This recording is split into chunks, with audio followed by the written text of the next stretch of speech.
जय माता जी। मैं सूरत से पायल किन्नर। सारी दुनिया मुझे जानती है। मेरे इतने सारे फॉलोवर्स नहीं हैं, सिर्फ 1.3 मिलियन फॉलोवर्स है। पर लोगों का प्यार हम किन्नरों को बहुत ज़्यादा मिलने लगा है, क्योंकि लोग हमसे बहुत ज़्यादा प्यार करते हैं, हमसे लगाव है। हर गांव से, हर शहर से हमें मैसेज आता है, माँ हमें आशीर्वाद दो, दीदी हमें आशीर्वाद दो, बुआ हमें आशीर्वाद दो।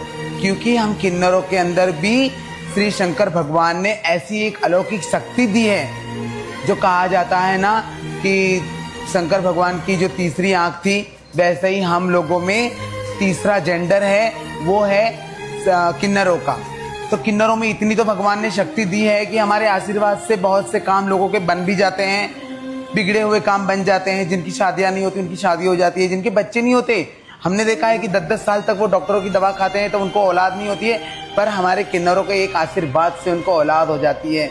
जो बरसों से बेघर हैं, जिनके कामकाज बंद पड़े हैं, उनके कामकाज शुरू हो जाते हैं, उनके घर बन जाते हैं। ये अभी एक इंस्टाग्राम पे और यूट्यूब पर एक आईडी चल रही है और उनका नाम है मयंक कुशवाहा, जो हमारे खिलाफ चल रहे हैं। पता नहीं हमने किन्नरों ने उनका क्या बिगाड़ा है। बहुत ही बुरी बात है। आपको अधिकार नहीं है कि किसी किन्नर समाज की, हमारे किन्नर समाज की नहीं बल्कि किसी भी समाज की, आप उनकी मान पर ठेस लगाओ, उसकी आत्मा पे ठेस लगा सको। ये आपको कोई अधिकार नहीं दिया है आपको बोलने के लिए। आपको किसी ने सिखाया है, आपको किसी ने पैसे दिए हैं, या आप हमसे कोई दुश्मनी रखते हो तो हमें बोलो। हम किन्नर समाज एक नहीं है, पूरे संपूर्ण भारतवर्ष के अंदर किन्नर समाज है जो सिर्फ मांग कर खाता है। आप लोग दोगे, आपसे लड़ेंगे भी, आपसे झगड़ेंगे भी, मगर फिर आपके दरवाजे पे दूसरे दिन आएंगे। किसी साधु या संत को, भिखारी को आप अपमान करके भगा दो, वो नहीं आएगा। उनको पता है यहाँ नहीं तो हमें कहीं और। पर नहीं, हमारा जो समाज है, जजमान है ना, वो हमारा परिवार है। हमें उसके दरवाजे पर रोज जाना है। वो हमें एक लाफा भी मारेगा ना, 2 चांटे भी लगा देगा, पर हम दूसरे दिन उसके घर जाएंगे। पर मैं आपसे बोलना चाहती हूँ कि आप ये जो रॉन्ग मैसेज, ये मैसेज कहीं किसी सरकार की तरफ से नहीं आया हुआ है। हमने कहीं ट्विटर पे नहीं देखा, हमने कहीं भी सोशल मीडिया में सिर्फ आपने फैलाया है। तो मैं आपको बोलना चाहती हूँ कि शायद अगर मेरे जैसा जन्म आपके भी घर में होता तो क्या आप उसको इस तरह से अपमानित करते।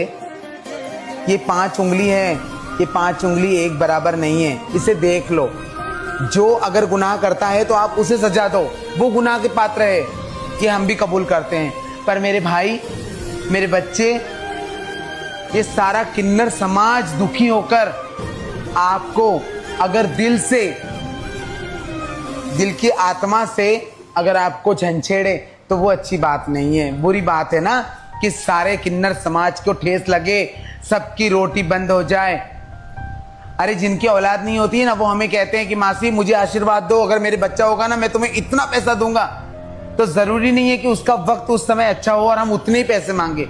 हम भी किन्नर है, जब उसका वक्त बुरा होता है तो हम उससे उतने कम भी पैसे ले लेते हैं। और अगर किसी के घर में नहीं हो ना, तो हम उसके घरों में हम देकर भी आते हैं। बड़े बड़े नेताओं को और बड़े बड़े राजनीतिक करने वालों को, बड़े बड़े बिल्डरों को ये करना था कि जब लॉकडाउन हुआ था ना, उस समय बड़े बड़े लोगों की मदद करनी चाहिए थी। पैसे पानी में फेंक कर आ गए, समुद्र में डाल के आ गए, पैसों को जला दिया। पर हमने हमारे पास गहने थे वो गिरवी रखकर भी उस लॉकडाउन में हमने लोगों का पेट भरा है। आप मेरे सूरत समाज में आकर, सूरत शहर में आकर हमारे जजमानों से पूछ सकते हो, इंक्वायरी कर सकते हो कि ये किन्नर समाज ने क्या किया है। हर साल हम गरीब बच्चों को नोटबुक्स बांटते हैं, विधवा औरतों को साड़ियाँ देते हैं, समूह लग्न में हम शादी करवाते हैं। जरूरी नहीं है कि हम उनका ले ले, हमारी देने की भी नीति है। भगवान ने नहीं दिया, जजमानों ने दिया है। अवतार तो सिर्फ भगवान ने दिया, जन्म माँ बाप ने दिया और अवतार भगवान ने दिया। और आप बहुत ज्यादा समझदार हो, है ना।